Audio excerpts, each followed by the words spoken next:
إن الحمد لله نحمده ونستعينه ونستغفره ونعوذ بالله من شرور أنفسنا ومن سيئات أعمالنا. من يهده الله فلا مضل له ومن يضلل فلا هادي له، وأشهد أن لا إله إلا الله وحده لا شريك له، وأشهد أن محمدا عبده ورسوله صلى الله عليه وعلى آله وسلم. أما بعد، فإن أصدق الحديث كتاب الله، وأحسن الهدي هدي محمد صلى الله عليه وعلى آله وسلم، وشر الأمور محدثاتها، وكل محدثة بدعة، وكل بدعة ضلالة، وكل ضلالة في النار. أما بعد، السلام عليكم ورحمة الله وبركاته. إليني إذن لك لكتا لوري على ينقى أرى شيخ الإسلام ابن تيمية رحمه الله تعالى يقى مولد النبي صلى الله عليه وعلى آله وسلم. إليتي أنك فراتان شل فراه أتنترى اقتضاء الصراط المستقيم، اقتضاء الصراط المستقيم لمخالفة أصحاب الجحيم. أكن قالوا تعليقات أو كومنتريز أو رالكم إليتي أنك فراه أتنترى التعليق القويم على كتاب اقتضاء صراط المستقيم في الشيخ العلامة صالح ابن فوزان ابن عبد الله الفوزان حفظه الله تعالى. أدبال يودوري إبتي الشيخ صالح الفوزان حفظه الله تعالى فهذا الاحتفال بالمولد الذي يقيمونه باطل من عدة وجوه. أني بدعة تياواني شيء مولد تياوان أني تيوان شيء انتوا باطل انتوا دايناني ọ̀nà tí ó wá gbà dá, ọ̀nà tí ó pọ̀ iná ni, ọ̀nà tí nǹkan ayé gbà jẹ́ aburú, ọ̀nà tí ó pọ̀ iná ni. So Sheikh wa ń ká àwọn ọ̀nà lọ, àwa bá lórí al-wajhul khamis, so ojú pọ̀nà ẹlẹ́ẹ̀karùn-ún. Sheikh sọ pé law kana fi iqamati hadhihi al-munasaba khayrun lakanu hum asbaqu ilayhi minna. Ká ní pé ìmá ṣe ayẹyẹ yìí, ká ní pé oore kan wà ń bẹ̀ ni, àwọn tí wọ́n síwájú àwọn sàhábà yìí àti àwọn tí wọ́n wá lẹ́yìn wọn tí wọ́n tẹ̀lé wọn lórí dáadáa, àwọn náà bá tẹ̀lé wa lórí nǹkan yìí, àbí àwọn náà bá síwájú wa lórí nǹkan yìí, kò ní jẹ́ pé àwọn aláwọ̀ kọ́ ṣe, kò ní jẹ́ pé àwọn tí wọ́n lẹ́yìn wọn ní ọkọ̀ dálẹ̀, àwọn ni wọ́n ti kọ́kọ́ gbáwájú lórí ṣíṣe nǹkan náà. wọ́n ní fadalla ala annahu la khayra fiha, eléwà ń tọ́ka sí pé kí ni kò sí oore níbi nǹkan yìí. فهم لم يتركوها إلا لأنه لا خير فيها. àwọn sàhábà àwọn sálàfù wọn gbé nǹkan yìí jù sílẹ̀ bí kìí ṣe pé nítorí pé kò sí oore níbẹ̀. wọ́n níbi al-wajhu sadis, ojúpọ̀nà ẹlẹ́ẹ̀kẹfà tí nǹkan yìí tí ó fi gbàjẹ́ nǹkan tí ó dá. òun ni pé أن من علامات محبته صلى الله عليه وعلى آله وسلم وإذا لجنوا أعوامي إليه في نفع النبي صلى الله عليه وسلم أمي تيوم يمقيا أنه نفع النبي صلى الله عليه وعلى آله وسلم حيث عن الله يقول عن نفع النبي نتوطى طاعته واتباعه ونكيا ما تليه كما قرص لأنه كسما تليه إلى ناره فيما جاء به نبيا وانكاتي وبموا ظاهرا وباطنا نكوكاتي نبانبا، ولا يكون ذلك في إقامة البدع في يوم مولده. so إما تليه كواني جاكي كوني جاء إنفع النبي صلى الله عليه وسلم كواني جاء بما شبدع لو جاي بيره. so يواني سكون نفع النبي صلى الله عليه وعلى آله وسلم ويكون tí ó máa ṣe òun náà ni àdádálẹ̀ lọ́jọ́ ìbí Ànábì sallallahu alayhi wa ala alihi wa sallam gẹ́gẹ́ bí wọ́n ṣe ń claim. wọ́n ní fa inna hadha laysa min mahabbatihi dájú eléyìí kò sínú ìnífẹ̀ẹ́ ànábì sallallahu alayhi wa ala alihi wa sallam bal hada mimma yakrahuhu wa yabghaduhu. ní kìí ṣe pé léyìí nínú tí ànábì sallallahu alayhi wa sallam tó ń kórìíra tí ó sì ń bínú sí náà ni fa idha kunta tuhibbu shakhsan fa kayfa ta'malu shay'an yughdibuhu. tó bá yẹ pé o nífẹ̀ẹ́ yẹn kan nítòótọ́ bó ló ṣe máa ṣe nǹkan kan tí ẹni yìí tó ń bínú sí, bó ló ṣe máa ṣe tí ẹni tó nífẹ̀ẹ́ sí yìí tó ń bínú sí. faqad naha 'anil bid'ah. Ànábì sallallahu alayhi wa sallam ó ti tako bid'ah, ó léwa jìnnà sí bid'ah, hadhara minha, ó sì sọ lára kúrò ń bẹ̀. ó sọ lára kúrò ń bí bid'ah mimma yadullu 'ala bughdihi laha wa karahatihi laha. ní tó ń tọ́ka sí ipá Ànábì sallallahu alayhi wa sallam ó ń bínú sí bid'ah yìí, ó sì ń ṣe kí ni ó kórìíra rẹ̀. wọ́n ní sheikh wa ní wa minha, nínú àwọn bid'ah yìí wá ní bid'atu ihya'il mawlid. so wọ́n ní bid'ah ní máa yẹ mawlid Ànábì sallallahu alayhi wa ala alihi wa sallam, ní máa yẹ ọjọ́ ìbí Ànábì sallallahu alayhi wa ala alihi wa sallam. wọ́n ní fa inna kamala mahabbatihi ihya'u sunnatihi batinan wa zahira. tí a bá fẹ́ nífẹ̀ẹ́ ànábì, tí a bá fi ìfẹ́ ànábì sallallahu alayhi wa sallam tí a bá fi hàn, tí a nífẹ̀ẹ́ ànábì lódodo ní ìfẹ́ eléyìí tí ó pé. so ibi tá ti máa rí oníkéni òun ni ibi mímá yẹ sunna ànábì sallallahu alayhi wa ala alihi wa sallam ní kọ̀kọ̀ àti ní gbangba. tó bá yọ àárí sunna láàrẹ̀, bákan náà tó bá wà nílé náà, so kò ní máa ṣe kíni, kò ní máa fi nǹkan tó yàtọ̀ sí sunna, kò ní máa ṣe, kò ní máa fi orin lẹ́nlẹ̀ kó wá jáde sáwọn èèyàn kó máa fi bídà, kó máa fi sunna kó máa fi sọ̀rọ̀. wọn tó bá ti délé bídà ni ó máa ṣe. so yóò máa tẹ̀lé ìlànà nábì, yóò máa yẹ sunna rẹ̀ ní kọ̀kọ̀ àti ní gbangba. sunna eléyìí tí a fi hàn níta ni, sunna eléyìí tá a máa ń ṣe lé ní pẹ̀lú àwọn ará lé wa, a máa ṣe. wọ́n ní wa nashru ma bu'itha bihi, bákan náà máa fọ́n tí Allah subhanahu wa ta'ala tí ó fi gbá nàbí dìde, tó gbé dìde pẹ̀lú rẹ̀, ní máa fọ́n kan náà ká. wọ́n ní falaw kana ha'ula'i al-mubtadi'atu yuriduna al-khayra wal-ajra la nasharu sunnata ar-rasul sallallahu alayhi wa ala alihi wa sallama badala an yanshuru al-bid'ah. ká ní pé àwọn oníbídà yìí, ká ní pé wọ́n fẹ́ oore àti ẹ̀san iná ni, súnà nábì ni wọ́n bá máa fọ́n ká instead tí wọ́n fi ń fọ́n bídà ká yìí. lakinnahum la yahrisuna ala sunnah, ṣùgbọ́n àwọn ènìyàn wọn kì í lójú kòkòrò lórí àwọn nǹkan tó bá jẹ́ súnà. wa innama yahrisuna ala al-bid'i wa ihya'iha. ní tí wọ́n máa ń ṣe ni pé kí ni wọ́n máa lójú kòkòrò lórí àwọn àdádálẹ̀ àti bó láṣe máa yí àdádálẹ̀ yìí tí ń kó ẹja yè, ẹja bomi sí, ẹja ṣáná sí nǹkan yóò ti fẹ́ kú àti bẹ́ẹ̀ bẹ́ẹ̀ lọ. wọ́n ní wa hadha min hikmatillahi ta'ala, eléyìí nínú ọgbọ́n Allah subhanahu wa ta'ala, inú òye Allah jalla wa ala iná nìkan yìí wa. kí ni nǹkan náà ni pé annahu man taraka al-haqqa fa innahu yubtala bil batil. ẹnikẹ́ni tó bá fi òdodo kalẹ̀ yóò kàn àdánwò pẹ̀lú ìbàjẹ́ náà ni. sọ̀hárí pé ẹni tó bá fi òdodo kalẹ̀ tí ó tẹ̀lé òdodo tó rí báyìí tó sì fi kalẹ̀, so àdánwò tí ó padà bọ́ ń tọ̀ ni pé kí ni yóò máa ṣe ìbàjẹ́ náà ni, yóò máa fọ́n ìbàjẹ́ ká. wọ́n ní faman taraka sunnah, ẹnikẹ́ni tó bá fi lè gbé sunna jù sílẹ̀ ibtuliya bil bid'ah, ìrọ̀lẹ́ bẹ́ẹ̀ yóò kàn àdánwò pẹ̀lú bid'ah, yóò kàn àdánwò yóò máa fọ́ bid'ah ká, yóò kàn àdánwò jíjẹ oní bid'ah nítorí pé kí ni ó gbé sunna jù sílẹ̀, ó tàpá sí sunna nabi sallallahu alayhi wa ala alihi wa sallam. sheikh wọn ni pé as-sahabatu jahadu ala ma jaa bihi ar-rasulu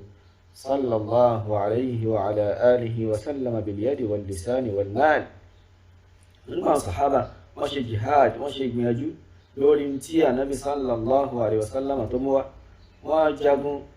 lórí tí ànábì sallallahu alayhi wa sallam tó mú wá pẹ̀lú ọwọ́ wọn, pẹ̀lú ahọ́n wọn àti pẹ̀lú dúkìá wọn. wọ́n ní fa kayfa yuqal, bó ni wọ́n láṣẹ wọn sọ pé innahum taraku shay'an min sha'nihi raf'u qadri ar-rasul sallallahu alayhi wa sallam wa min haqqihi sallallahu alayhi wa ala alihi wa sallam alayhim. so bó láti máa sọ pé àwọn sàhábà yìí wọ́n gbé nǹkan kan jù sílẹ̀ tí pé nǹkan yìí ìtumọ̀ rẹ̀ ní tí nǹkan yìí ń dálé lórí òun náà ni pé kí ni ní máa gbé ipò ànábì ga. So ká sọ fún àwọn sàhábà wọ́n gbé nǹkan tí pé nǹkan yìí ní máa gbé ipò ànábì ga ní máa fi ọlá ànábì hàn ní, ká sọ fún àwọn sàhábà wọ́n gbé nǹkan yìí wọ́n gbé jù sílẹ̀. wọ́n ní wa huwa ihya'u yawmi mawlidihi, tó jẹ́ pé nǹkan yìí òun ni kí ni òun ni máa yẹ ọjọ́ tí wọ́n bí ànábì sallallahu alayhi wa ala alihi wa sallam. So bó ló ṣe bá mu ká sọ pé àwọn sàhábà wọ́n gbé nǹkan yìí jù sílẹ̀, ìyẹn máa yẹ ọjọ́ ìbí ànábì sallallahu alayhi wa sallam. tó jẹ́ pé nǹkan yìí in tó ń dálé lórí òun náà ni pé kí ni gbígbé ànábì ga, gbígbé ànábì tóbi.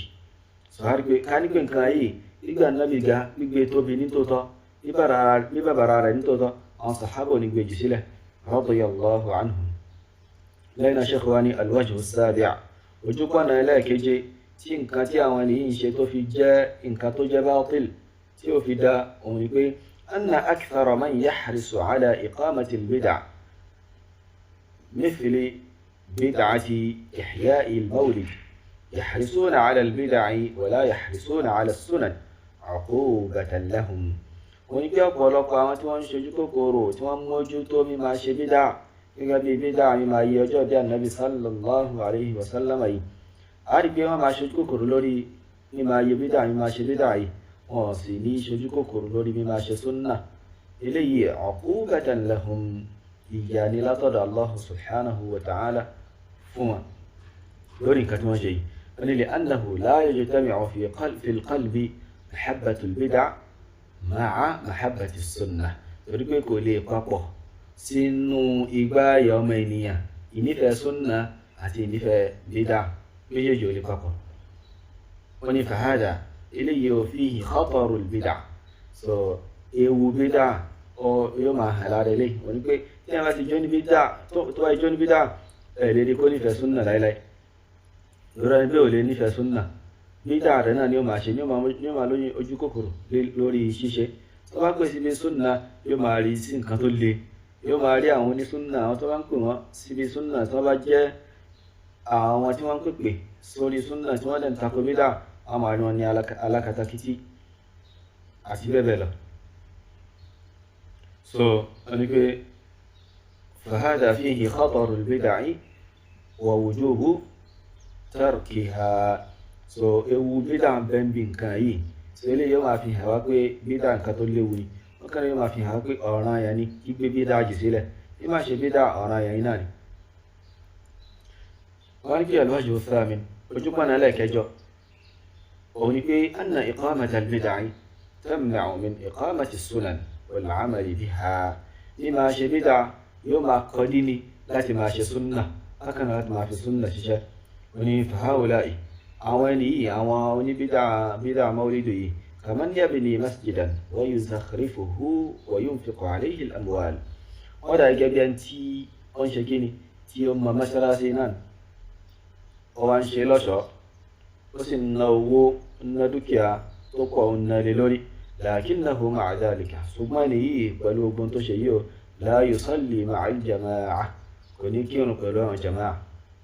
فهذا لا تنفعه إقامة المسجد،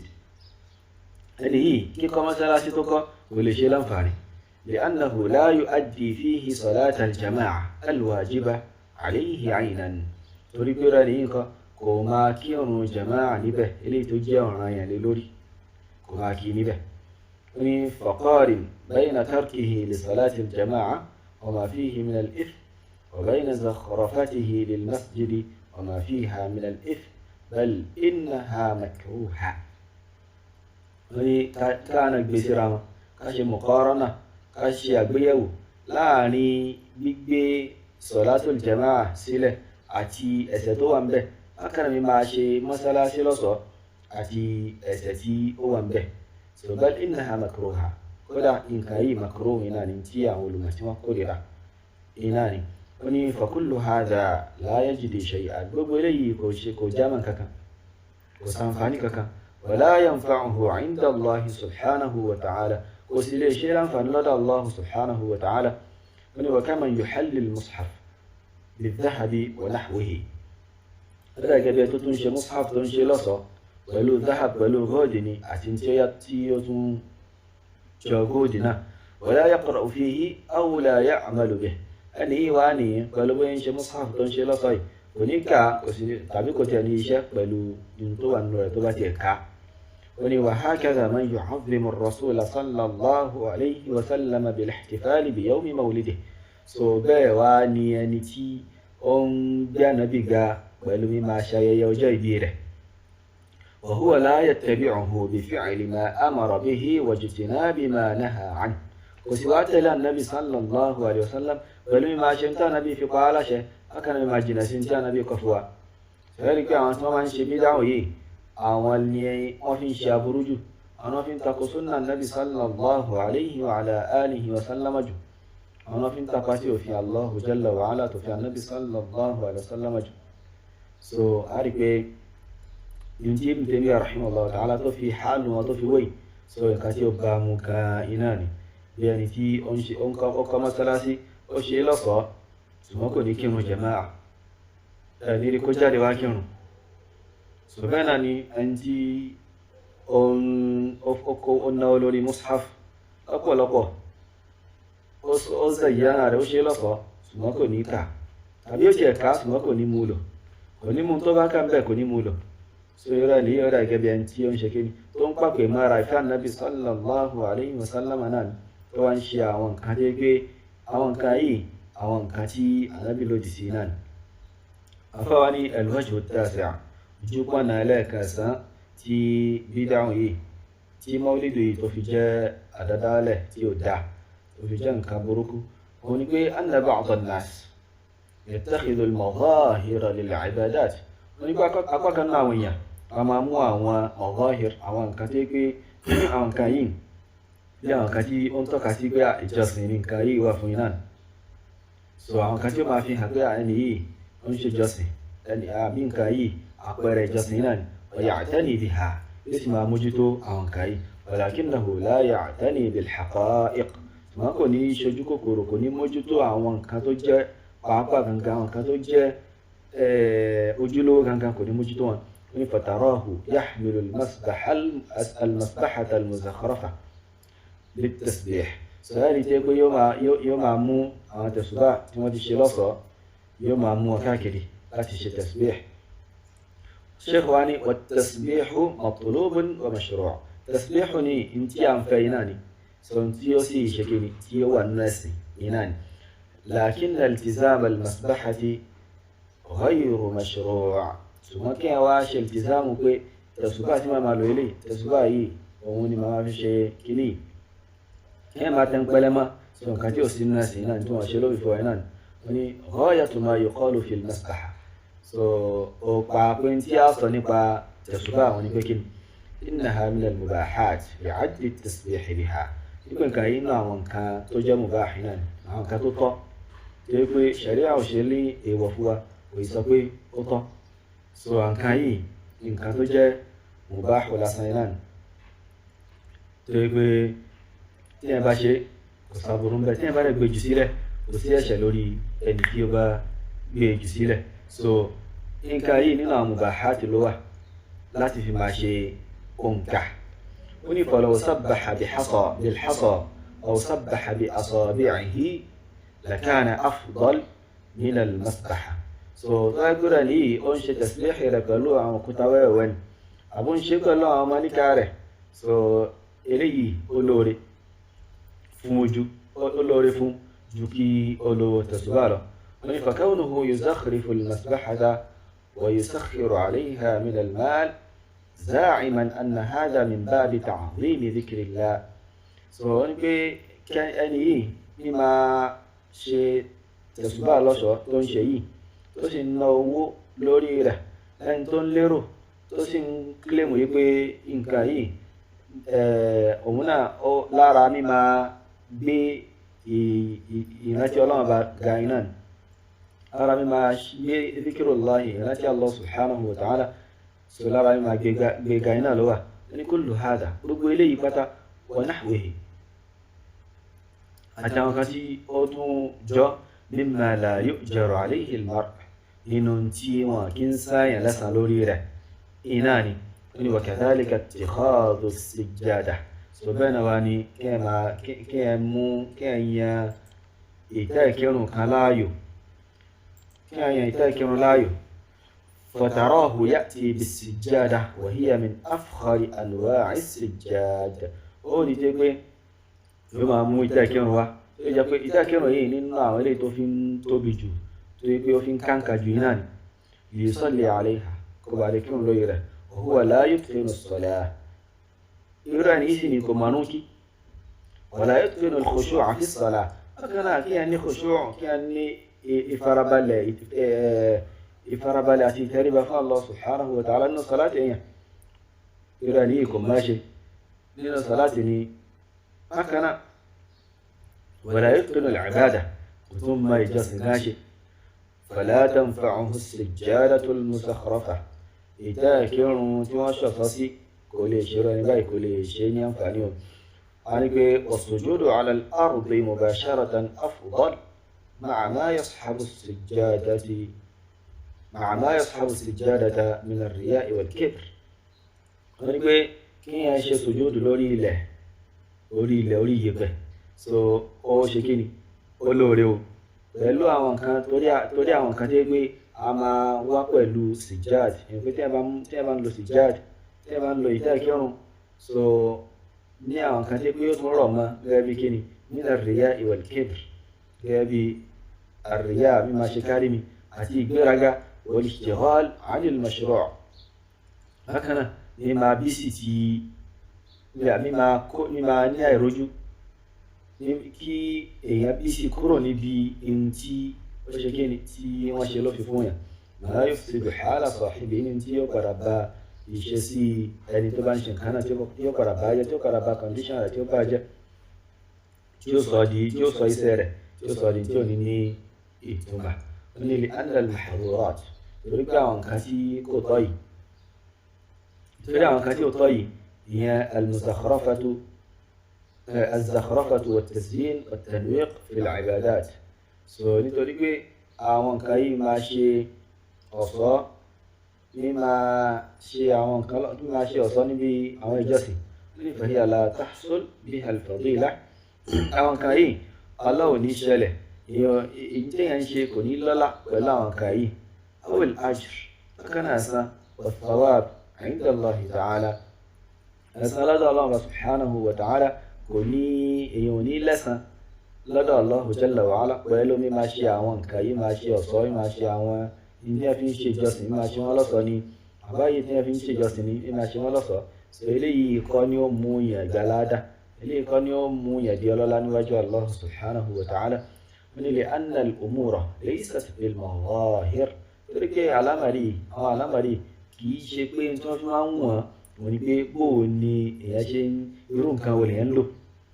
irú tẹ̀sùbá wo lèèyàn ń lò irú tẹ́kírun wo lèèyàn ń lò inú mọ́sálásí wo lèèyàn ti ń kírun kì í ṣe ní tí wọ́n fi ń wọ̀nyí náà nìyẹn wa innama al-umuru bil haqa'iqi wa ma fi al-qulub ní tí wọ́n fi ń wọ̀nyí kéde àwọn pàápàá àti tó wà nù ìgbáyà wọ́n ní rubbama yakunu insanun laysa alayhi thiyabun jamila so alẹ́ rí àti pé kò sí aṣọ gidi lọ́rùn rẹ̀ بل هو أشعث أغبر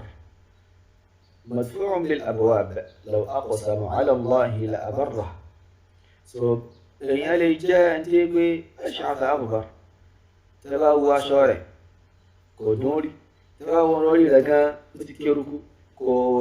kò rí kóńbù مدفوع بالأبواب ẹni tí pé tó bá dẹnu lẹ́kọ̀ọ́ àwọn èèyàn wọ́n máa ti dánù ní pé máa lọ ṣùgbọ́n rẹ̀ nìyí لو أقسم على الله لأبره bá fi lè fi Allah subhanahu wa ta'ala búra pé nǹkan kò ní ṣẹlẹ̀ Allah bó sì ní jẹ́ nǹkan náà ṣẹlẹ̀ bá fi lè fi Allah subhanahu wa ta'ala búra pé nǹkan bá yóò ṣẹlẹ̀ nǹkan náà yóò ṣẹlẹ̀ limadha nítorí kíni ni nadharan li qalbihi so wíwo ìgbáyà rẹ̀ náà ní pé Allah subhanahu wa ta'ala ní pé látara tó wà nínú ìgbáyà rẹ̀ wa mahabbatihi lillah wa khashyatihi lahu bákan náà ìfẹ́ rẹ̀ tó ní sí Allah subhanahu wa ta'ala àti ìpáyà rẹ̀ tí ó ń páyà Allah subhanahu wa ta'ala wa laysat al-ibratu bil mazahir ìṣẹ́ ta fẹ́ wò ní àwọn nǹkan tó hàn bí àwọn àpẹẹrẹ àbáwọn àmì eléyìí tí àwọn èèyàn tí wọ́n máa ń ṣe kíni tí wọ́n máa ń ṣe káàkiri tí wọ́n máa ń mú káàkiri مثل زخرفة السجاد والمسابح والمساجد gẹ́gẹ́ bí kíni mímáa ṣe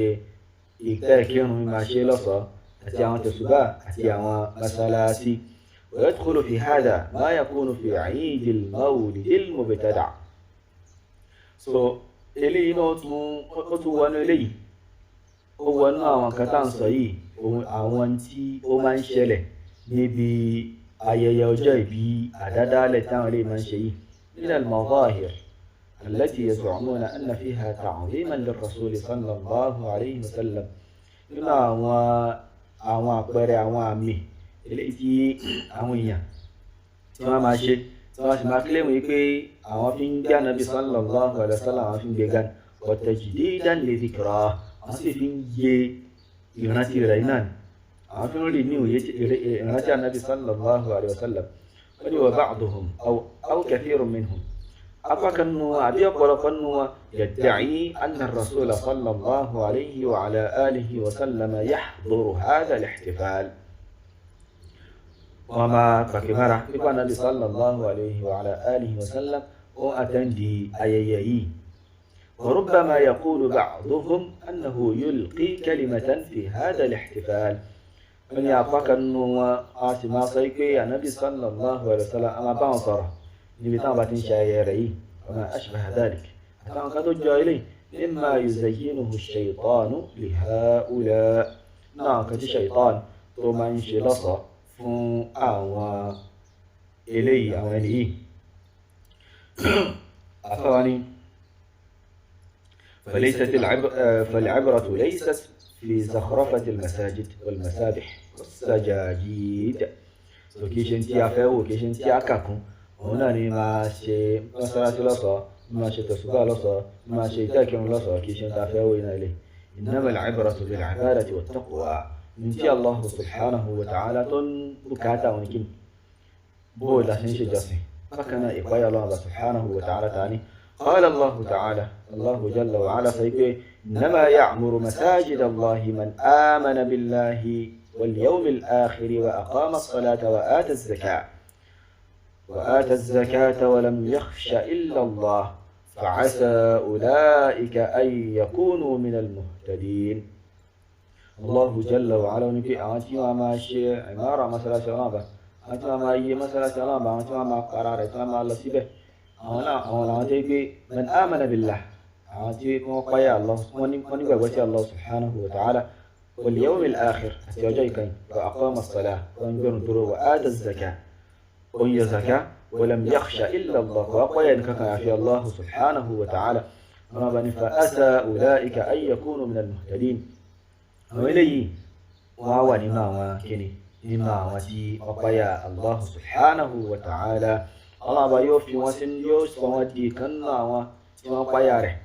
wa qala ta'ala mọ́kànlá Allah jalla wa ala sọ pé inna akramakum inda Allahi atqakum ẹ̀yẹ́dájú àwọn tí wọ́n fi ń jẹ́ ní àpọ́nlé jù nùyí òun náà làwọn tí wọ́n fi ń páyà Allah jalla wa ala jù nùyí. so Sheikh al-Allama al-Fawzan hafizahu Allah ta'ala وني يكفي أن يكون المسجد قدر الحاجة أطلب كما سلاسي كوجة كي ما سلاسي سيري يوجد بي أباشن بكاتا سيسي يقي من الحر يوم قايدوا كروني بي يجيبونا ومن البرد فكان بيوتوتو سيولي قايدوا كوني كي يقولوا ما موا بيتبع لصنا كوني كي ونصا كما تواlara فكان طبعا نوتسونا ونجاكو يتما موا ومن المطر تجمع رنا يتما قايدي وجنا ويكون متقنا بحيث لا يحصل فيه ما يؤذي المصلين يجان كتما قد عدا so بنا يبي كوني جان كتيو ما شكين انتي لا يحصل فيه ما يؤذي المصلين انتي ما وانتي ممكن لارا كوني شلنده فأما الزخرفة فلا تصلح ذلك ما شيء لصا كما شيء مثلا شيء لصا كشنكتي أوبامو لأن المسألة ليست مسألة مظاهر ومتاحف ومخارف ومفاخر torí pé àlámọ̀rí kì í ṣe àlámọ̀rí pé kí ni kákan tó bá ń kákan máa ṣe nǹkan lọ́ṣọ̀ọ́ ká máa bu ẹwà kún nǹkan lásán innama hiya mas'alatu ibada mas'ala yìí àlámọ̀rí ìjọsìn náà nílé. so فقد كان مسجد الرسول صلى الله عليه وعلى آله وسلم أعمدته من جذوع النخل. so مسألة النبي صلى الله عليه وسلم àwọn òpó rẹ̀ wọ́n ṣe látara kí látara àwọn igi ọ̀pẹ, bákan náà ajá rẹ̀ látara ewé ọ̀pẹ náà ni, bákan náà àwọn hìtánù rẹ̀ min al-hijara wa laysat lahu abwab, àwọn ògiri rẹ̀ so látara òkúta iná ni kò sí ní ilẹ̀kùn. huwa afdalu masjidin ala wajhi al-ard, ó sì jẹ́ pé òun ní mọ́sálásí tó fi ń dájú lórílẹ̀ lẹ́yìn al-masjid al-haram. so النبي صلى الله عليه وسلم سيقول صلاة في مسجد هذا خير من 1000 صلاة فيما سواه إلا المسجد الحرام. ìrun kan ní mọ́sálásí níbí ó lóore ju ẹgbẹ̀rún ìrun lọ tí ẹ bá kí nínú mọ́sálásí tó yàtọ̀ sí mọ́sálásí mi àyàfi al-masjid al-haram ilé tó wà ní Mẹ́kà. so sheikh wa ṣàlàyé pé kí ni tí a kàkún ní tí Allah subhanahu wa ta'ala kàkún òun náà ní kí ni òun náà ní haqa'iq, kì í ṣe àwọn kan tó bá ń hàn pé bá ṣe ń ṣe nǹkan lọ́sọ̀ọ́ bí bá ṣe ń lo tẹ̀sùbá eléyìí tí ó tóbi àbí eléyìí tó fáyìn àti bẹ́ẹ̀ bẹ́ẹ̀ lọ. so qad ja'a fil hadith wọn ṣàlàyé pé wọn nù hadithu wípé anabi sallallahu alayhi wa sallam wọn ni pé ma sa'a 'amalu qawmin qat illa zakhrafu masajidahum. so iṣẹ́ àwọn ìjọ kan ò ní burú ẹ̀hún pé kí ni àti pé máa rí wọn kí wọ́n máa ṣe kíni kí wọ́n máa ṣe mọ́sálásí àwọn mọ́sálásí wọn kọ́ máa ṣe lọ́ṣọ̀ọ́. so wọ́n ní pé faja'ala sallallahu alayhi wa ala alihi wa sallama zakhrafata al-masajidi alamatan ala su'il 'amal. Ànábì sallallahu alayhi wa sallam ó wá sọ ní máa ṣe mọ́sálásí lọ́ṣọ̀ọ́ ó sì gbé ní àmì tí ó máa tọ́ka sí bíburú iṣẹ́ ni pé tí ẹ bá ti ń rí tí àwọn èèyàn tó ń ṣe mọ́sálásí lọ́ṣọ̀ọ́ tí wọ́n ń ṣe gbogbo àwọn nǹkan yìí ó túnmọ̀ sí pé kí ni orí aburú iná náà wá iṣẹ́ tí wọ́n ń ṣe iṣẹ́ aburú iná ni wọ́n ní li'annaha yudkhiluha ar-riya' wal-mubaha. torí pé kí ni máa ṣe lọ́ṣọ̀ọ́ yìí yóò padà ṣe kí ni yóò padà fi iṣẹ́ kárí mi yóò padà mú wọ iṣẹ́ tí wọ́n ṣe yìí, bákan náà máa fi nǹkan yìí yẹn kan yóò padà wọ́. so ibi ni a tún ní àǹfààní láti dúró sí bi'idhnillahi azza wa jal. ilé ní àwọn àwùjọ àwọn ojú pànà tí Sheikh al-Allama Salih ibn Abdullahi ibn Fawzan ibn Abdullahi al-Fawzan hafidhahullahu ta'ala tí wọ́n kà tí ó ń tọ́ka sí pé Mawlid eléyìí tí àwọn onísúfí àwọn tó ń fara pẹ́ wọn náà Ṣíà tí wọ́n ń ṣe yìí nǹkan aburú iná nǹkan bàjẹ́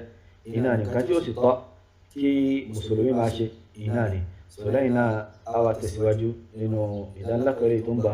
lórí mímọ̀ kàfúwà ọ̀rọ̀ Sheikhul Islam Ibn Taymiyyah rahimahullahu ta'ala tí wọ́n fi ń ṣàlàyé nǹkan yìí la. wallahu ta'ala a'la wa a'lam. subhanaka allahumma wa bihamdik ashhadu an la ilaha illa ant astaghfiruka wa atubu ilayk. wassalamu alaykum wa rahmatullahi wa barakatuh.